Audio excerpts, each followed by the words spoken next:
सध्या एक नवीन सिनेमा खूप गाजतोय. त्याचं नाव आहे कांतारा. कांताराचा अर्थ रहस्यमय गूढ जंगल आणि याच भोवती या सिनेमाची कहाणी फिरते. एक रहस्यमय गूढ जंगल, तेथे राहणारे तेथील स्थानिक लोक आणि त्यांच्या सीमेचं, त्यांच्या निसर्गाचं रक्षण करणाऱ्या त्या दोन दैवी शक्ती, पंजुर्ली आणि गुलिगा. हे दोघे देव नाहीत तर दैव आहेत. म्हणजेच अशा आत्मा देवता ज्या समाजाचं, त्यांच्या सीमेचं, त्यांच्या निसर्गाचं रक्षण करतात. हे दैव फक्त तुळुनाडूमध्येच आहेत का ते आपल्या महाराष्ट्रात देखील आहेत? चला तर जाणून घेऊया आजच्या व्हिडिओमधून. नमस्कार, मी तेजस आणि आपण पाहत आहात गिरितेज. तुळुनाडू म्हणजेच कर्नाटक आणि केरळचा किनारी भाग. इथे शेकडो वर्षापासून एक परंपरा आहे, जिला म्हणतात भूतकुळा किंवा दैव उपासना.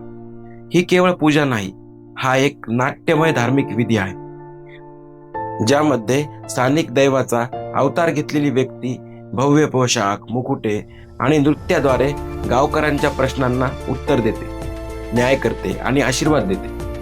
पंजुर्ली ही एक अशीच देवता आहे. ती एक वनदेवता आहे, जिचं रूप डुकराचं अर्थात वराहाचं आहे. पुराणकथेनुसार भगवान शंकराच्या कैलास पर्वतावरील उद्यानामध्ये एक डुक्कर अर्थात वराह वास करत होता. त्याच्या मृत्यूनंतर पार्वती मातेने त्याचे एक लहान पिल्लू पार्वती मातेने त्याच उद्यानामध्ये ठेवून घेतले. कालांतराने ते पिल्लू मोठे झाले आणि मोठे झाल्यानंतर त्याने त्या वनाचा, त्या उद्यानाचा विध्वंस करायला सुरुवात केली. हे बघून शिव अतिशय क्रोधित झाले, पण पार्वती मातेच्या विनवणीमुळे त्यांनी त्या वराहाला मृत्यूदंड न देता पृथ्वीवर जाण्यास सांगितले आणि त्याला एक वरही दिला. आणि त्या क्षणापासूनच तो दैवी आत्मा पंजुर्ली देव म्हणून पूजला जाऊ लागला. गुलिगा हा एक संरक्षक देवता आहे, पण त्याचं रूप थोडं भयंकर आहे. तो धर्माचा रक्षक मानला जातो, जो अन्याय, पाप आणि दुष्ट शक्तींचा नाश करतो. कथानुसार गुलिगा हा शिवाचा एक अवतार किंवा भूतगणांपैकी एक होता. त्याचा जन्म पार्वती मातेने आणलेल्या भस्मातील एका दगडापासून झाल्याची कथा सांगितली जाते. त्याने एकदा अन्याय करणाऱ्या दैत्याचा संहार केला आणि त्यामुळेच तो गावाच्या रक्षणासाठी नेमला गेला. पंजुर्ली ही आशीर्वाद देणारी रक्षक देवता आहे, तर गुलिगा ही दुष्टांचा संहार करणारी संहारक देवता आहे आणि म्हणूनच त्यांना लोक खूप आदराने पण थोड्या भीतीने पूजतात.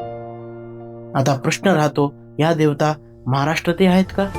तर याचं उत्तर आहे हो. महाराष्ट्रात नाही तर भारतभर पंजुर्ली आणि गुलिगासारखी अनेक दैवता आहेत. ही सगळी देवता रक्षण, न्याय आणि निसर्ग संरक्षण यासाठीच पूजली जातात.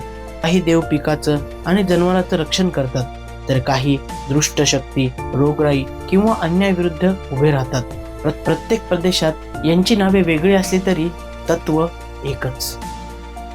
याची उदाहरण बघायची झाली तर खालील प्रमाणे आहेत. महाराष्ट्रात खंडोबा, भैरवनाथ, वाघोबा, राखणदार, तर मध्य भारतामध्ये बुढादेव, धरतीमाई आणि बासेन माता. असे भारतातल्या प्रत्येक कोपऱ्यात पंजुर्ली आणि गुलिगासारखे दैव आहेत. फक्त त्यांची रूपे वेगळी, पण कार्य एकच. जर तुम्हाला एखाद्या विशिष्ट विषयाबद्दल असा माहितीपूर्ण व्हिडिओ बघायचा असेल तर तो विषय कमेंट बॉक्समध्ये आम्हाला नक्की कळवा आणि आमच्या व्हिडिओला लाईक, शेअर आणि सबस्क्राईब करायला अजिबात विसरू नका. धन्यवाद.